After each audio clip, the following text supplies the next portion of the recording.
everyone, welcome back to Tutorial Millennial channel. In this video, I'm going to show you how to change YouTube Studio theme on YouTube Studio apps. Let's get started. First, open your YouTube Studio apps, and then in here you just click on the profile icon at the top.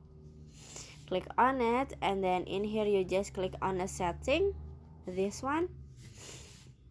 And in here you can see a dark theme, this one. If you wanna change this theme to dark, you just click on it and then finish. So that how to change YouTube Studio theme on YouTube Studio apps.